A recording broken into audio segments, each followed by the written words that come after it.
Hey guys, this is Peter Steele with EUP Photography. Again, we're going to do another video for you today, and this one we're going to do just basic touch-ups and things like that for portraits.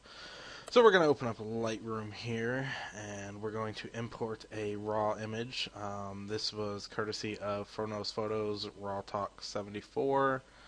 So we are going to go into our import screen here, and we are going to choose a source. We're going to go under Downloads. We're going to go under RAW 74, and we are going to import in the CR2 image. Alrighty, so we're going to import that. We're not going to put any metadata or anything like that. And then we are going to go under a new subfolder, and it's going to be under Lightroom Videos. And the subfolder is going to be called Video 2. Okay, and we're going to import that image in. Alrighty, so now we have our image here. Smart Preview is built, and this is going to be an image that we're going to edit here and just show you how to remove blemishes and just do some basic stuff. So we're going to hit the D key, and we're going to go into the Develop tab. And the first thing I always like to do is go into Lens Corrections, Enable Profile Corrections, Remove Chromatic Aberrations, and Constrain Crop. The profile here, let's see. So it's not pulling a lens profile or anything like that, and I'm not entirely sure exactly what lens he used. It looks like it was a 24 to 105, but I'm not seeing the camera brand. So anyways, if your Lightroom automatically pulls in that information, it'll actually work for distortion and things like that on the image if it knows what type of lens you're using, camera, and all that. So that's always one of the first things I do, though, because if it does work and it does recognize the profile, it'll correct for that right off the bat before you start even editing. So we're going to go into the Basic tab here. It looks like everything was shot pretty well. The white balance we could always grab from our eye since we don't have a gray card. Let's see if we can maybe find something a little more neutral. So it looks like it might be a little harder to pull one than I thought. Generally a gray card's a really good tool to have to be able to get white balance. So if you look here, we've got the red, green, and blue. The red's at 75, green's at 76, blue's at 77. So it's going to be a little bit more green and blue than it should. So we're just going to try auto, see what auto gives us. And I'm happy with that. That's fine. So down here, you've got your auto if you wanted to do something like that, and it's exposing to get the highlights behind her from the sun, but we're going to do our own thing here. So obviously we want her face to be nice and evenly lit, so I'm not going to really mess with the exposure too much. Highlights we don't really need to mess with, but you can see what that does there. It would bring up the face. Shadows would bring up the background basically in some of her eyes. If you wanted to go for a more kind of glow feel, we could drop the shadows down. Again, it's your own interpretation of the image, so I'm going to leave it down just for this instance here. Then we're going to find a nice white point. And it looks like with the sun and everything, we already got a really nice one. And then the blacks, we're getting nice solid blacks there. So nice spread of the image, maybe bump the contrast just a little bit. And we can see the before and after. So we're giving a little bit more contrast, getting a nice look around the eyes there, getting a nice glow around the back. Clarity, we really don't need to mess with too much. Vibrance, we really don't need to mess with too much, but she does have some color in there, so if you wanted to bump that up a little bit, you could. It's not really going to help much, though. So that would be the Basic tab here, and then if you guys wanted to go down to the tone curves, you could do some tone curves. If you wanted to selectively do some color enhancing, you could do that as well with the luminance, saturation, and hue. Generally, I'm not going to mess with that too much because it's going to globally affect the image, which also includes our skin tones and everything like that, and I really like how our skin tones are already coming out here. So I'm not going to touch that too much. Split toning, we're not going to mess with that. Detail, we could go right here on the eye, generally is where I look. As you can see here, it's already really nice and crisp. We really don't need to do anything there, so we're not even going to bother touching that. Let's see, lens corrections we already did. Effects, you could apply, a vignette if you wanted to give it kind of that feel. kind of like a circular feel to it a little bit to kind of highlight the face more and draw the eye in a little bit. I like that on portraits more than I do, say, like landscape or anything like that, because it kind of helps draw the eye to the middle, but you don't want to go overboard with it. I mean, you definitely don't want to do anything like this where it's too dark. Just a slight one here would be more than enough to draw you in. So that's it for the global editing as far as, this portrait goes. So this is your before, this is your after. It just kind of enhances the colors, make them pop a little bit more. Now this is where we're going to get into more of the selective areas.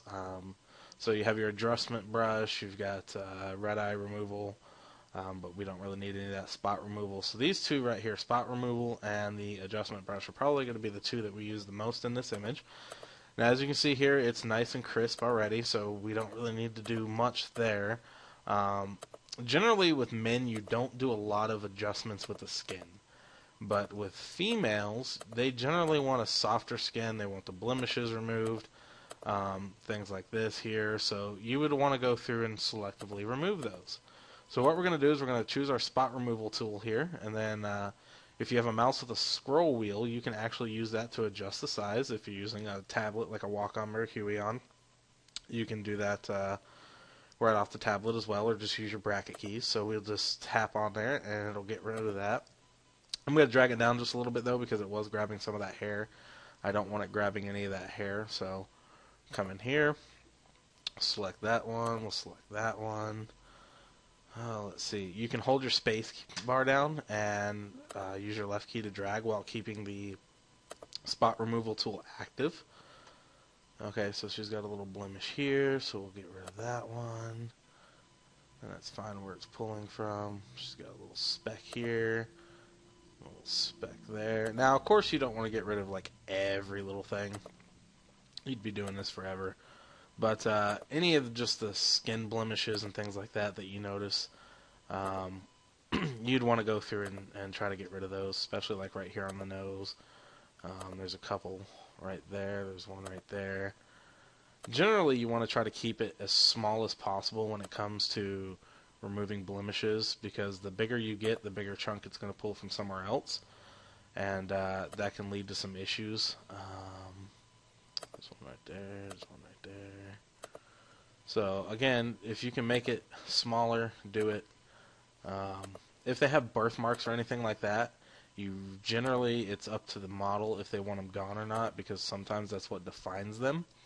Like for me, and for instance here, you'll notice I have a little mole right there. Now that's a birthmark I've had forever, ever since the day I was born, and that's kind of my signature thing. It's really the only birthmark on my face. So I leave it, I don't touch it. And being a guy as well, like I said, generally we don't do too much in regards to that, as far as removing too many blemishes or things of that nature. But if you had a scar or anything like that, if they wanted that removed, you could more than definitely do that. And that's completely up to them. But generally, like I said, for just a general edit, the girls would like to have a nice, clean, blemish-free face. So we'll hit the Q key and take that off, and you can always hover over any of these tools and it'll tell you the shortcut for it. So like the adjustment brush is K, spot removal is Q, and that removes it. So you can see here that we've gotten rid of her blemishes, and if we look at the before and then the after, you'll see those blemishes remove. So like I said, we're not doing anything major. One that's catching my eye is right here. So I'm going to hit the Q tool, or the Q key again, make this a little bit bigger, and I'm going to hit onto that. There we go. So there we are. So before and after. Just kind of helps remove that a little bit. Alright, so the next one that we'd want to do is maybe like an iris enhance brush.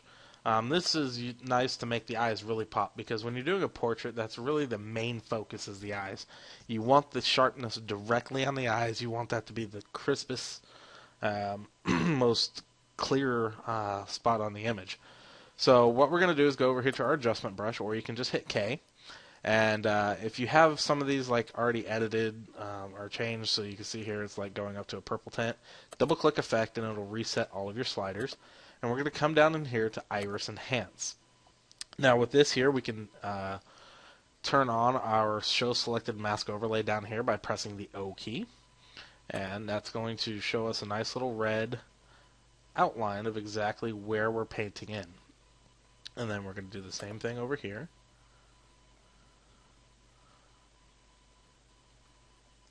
And I'm going to make my brush smaller.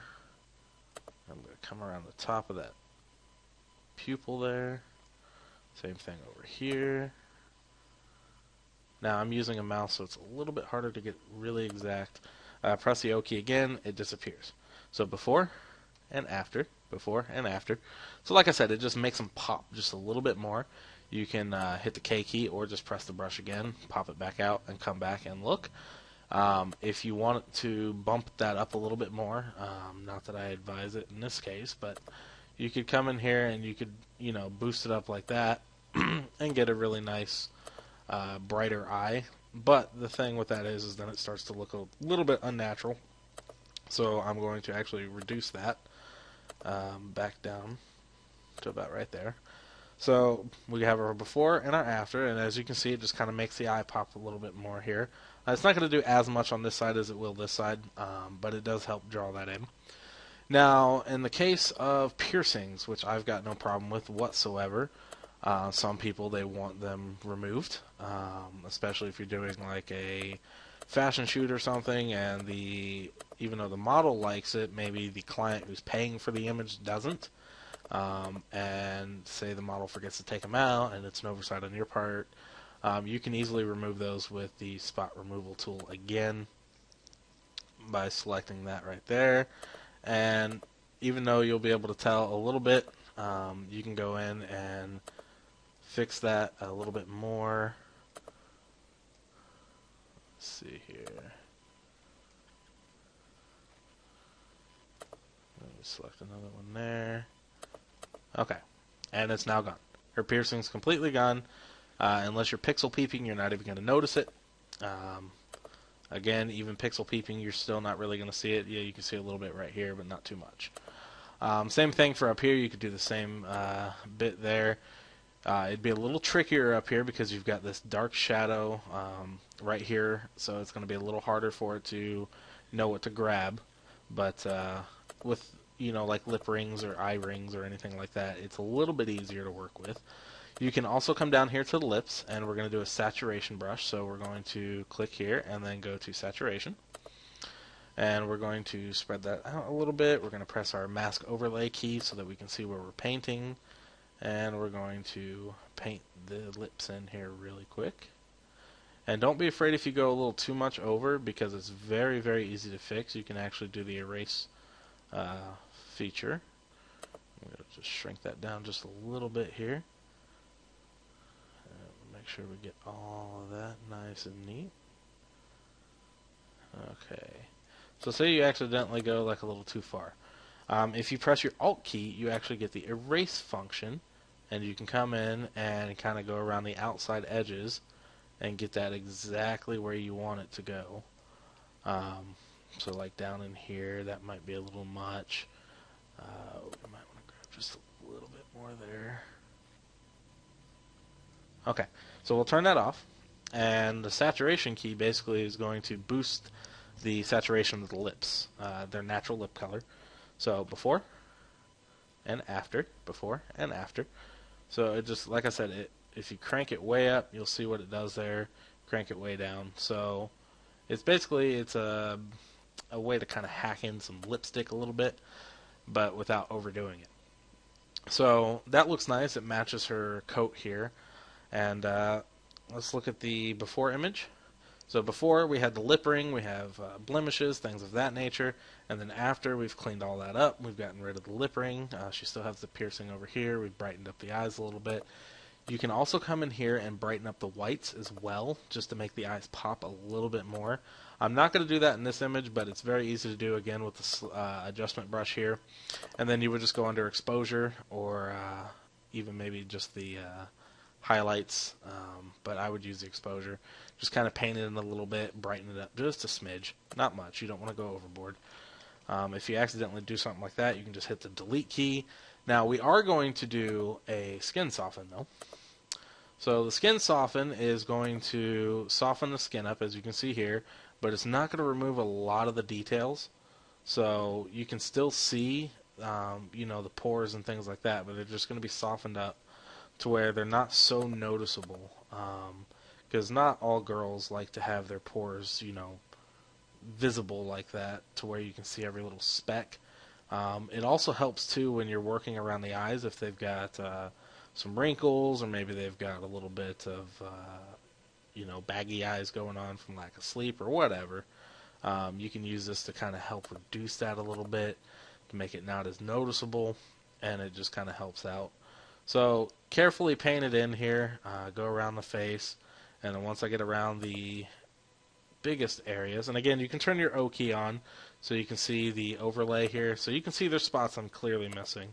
But what I'm doing is I'm just trying to get around the eyes real quick and the lips, and then I'll go back behind with a larger brush and get some of the other parts of the face, so I'm not focusing so hard on just doing a small brush. And you don't want to get the eyebrows either. I mean, you don't want to soften that up. Try not to get too much of the eyelashes there. In this case, it's going to be kind of hard with her hair right there. We'll get around this eye here. Again, just don't do too much into the eyelashes or the eyebrows. You want those to stay nice and sharp. So the reason I'm doing it like this first is just to kind of get my outlines out of the way. And then we'll come down here to her lips. We'll kind of follow along the outside of her lips there because you don't want to soften those up. With the lips here, you're going to get that nice crisp color and lines, so you don't want to go too far into it. If you get a little bit in, that's fine.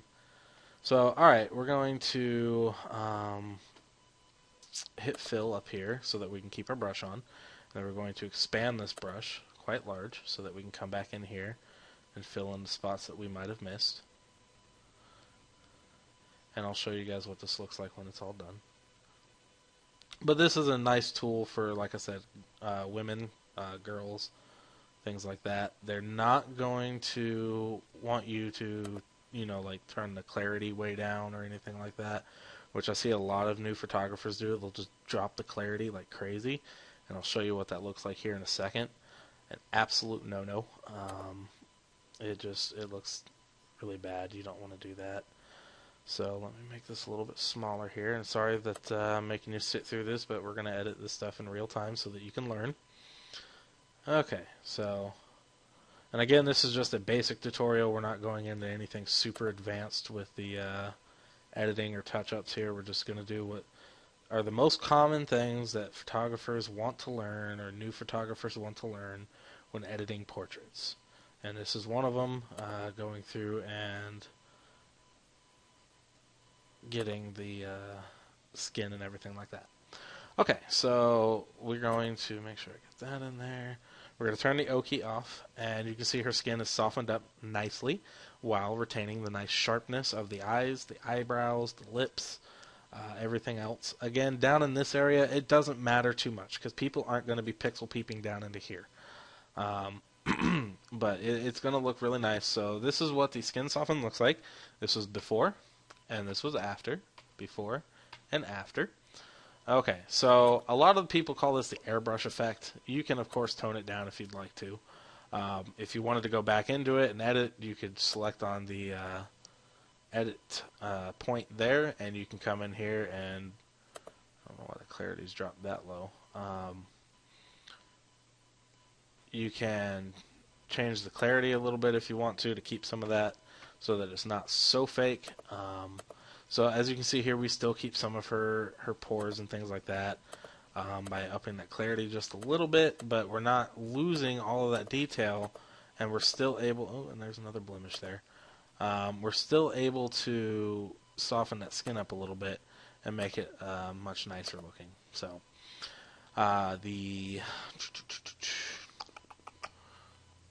let's go back here to right about there. Alright, so this was before we did any of the other work here, and I'm just going to show you, like I said before, what dropping the clarity all the way down looks like, and that's what it looks like. See, a lot of photographers will do this, and they'll drop the clarity way down, but it globally affects the image. You don't want to do that, and it just looks so fake and so unnatural.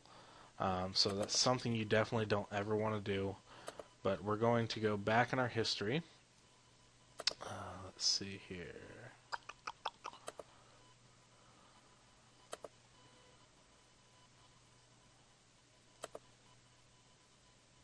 Okay, where is my... Huh. Trying to find where all my brush strokes and everything went to, and it's not there. Okay, okay. Alright, this is all the editing we did before. Where did my edits go? That's kind of weird. Let's see here if we can maybe just hit the Control Z key and go back to it. I've never had this happen before. It always shows my it's always showed my history, which is just strange.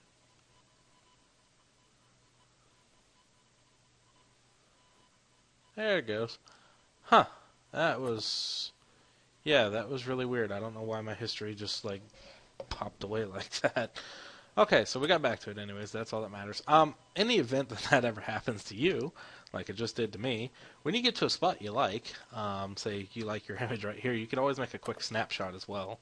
So we'll call this full color. And we'll make a...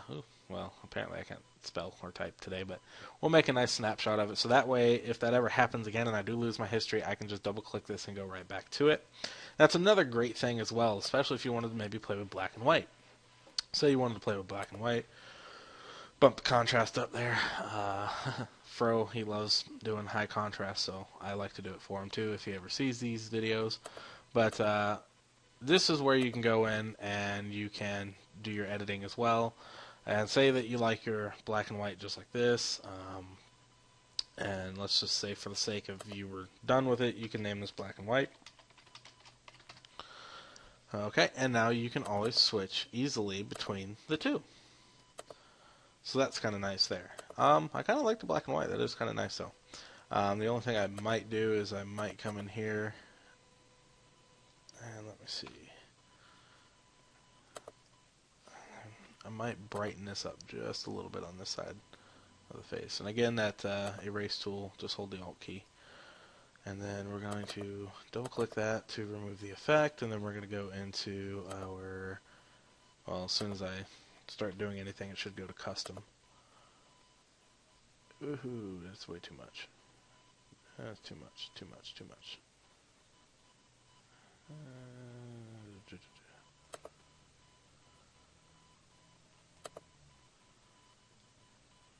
Still too much. Okay, so that might brighten it up a little bit. It's a little noticeable, but not too much. I mean, if you didn't know I did it, you wouldn't be really seeing this. I don't think anybody would really notice that line right there. So that just kind of brightens it up a little bit from this right here. You can see it's a little darker. Now it's a little bit lighter. And again, as I said, I don't think anybody, if you didn't know what I was doing, is not going to see that line.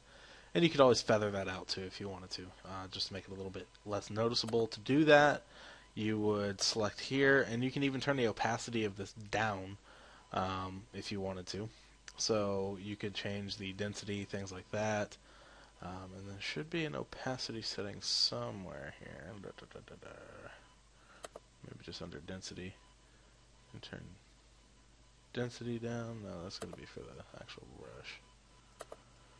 Oh, I know there's a setting for that.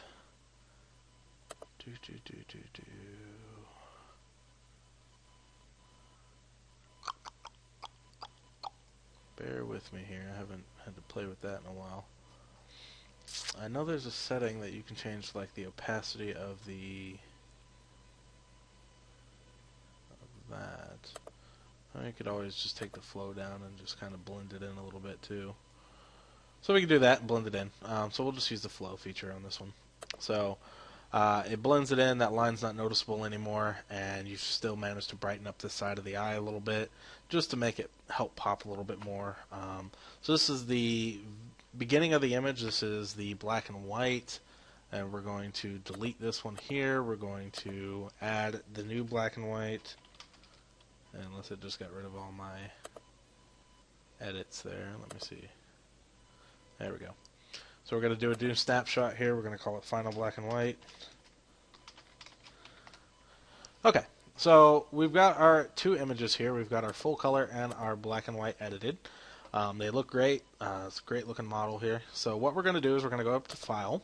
We're going to go to Export, just like we did before. You're going to choose the video. You want to choose the folder that this wants to go to. So in this case here, we're going to go and create a new folder called Video 2. Hit Select Folder. Okay, now you can put it in a subfolder if you want. You don't have to. We got our custom name right here.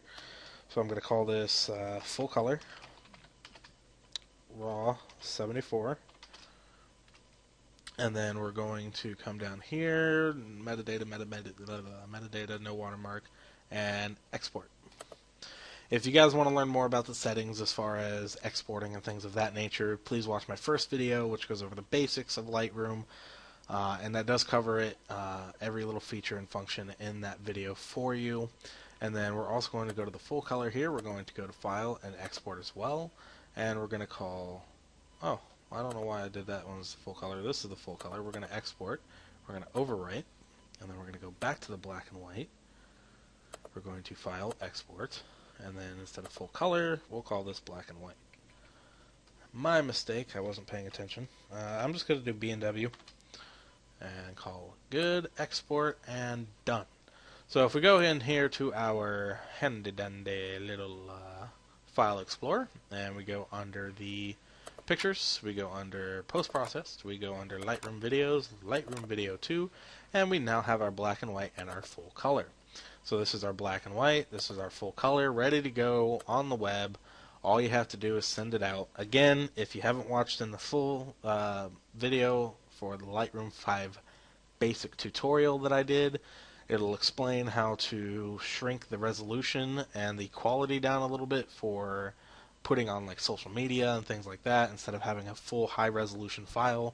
You don't want to put your full high resolution JPEGs like this out, especially unwatermarked, because then people could easily print them off and get the final product without having to pay you. What I advise doing is to make a lower resolution copy, as I explained in my video before. Put those on social media, put those on your SmugMug and all those other different places that you can put photos, and then you want to upsell and sell to the client the actual prints or the high resolution images, especially too because these images are a little bit larger at 3.87 megabytes for that one and 4.9 just because of the color profile. This having more color means it's going to have more data. These images can get quite big, especially if you have numerous ones, so lowering the resolution definitely helps a lot. Well guys, thank you for watching another video from me over here at EUP Photography. Please don't forget to go to our website, check us out, EUP Photography, or EUPphoto.com, I'm sorry, and go to Facebook, facebook.com/EUP Photography, and you can like us and keep up with our videos there as well. You guys have a wonderful day. Thank you again, and stay tuned for our next video.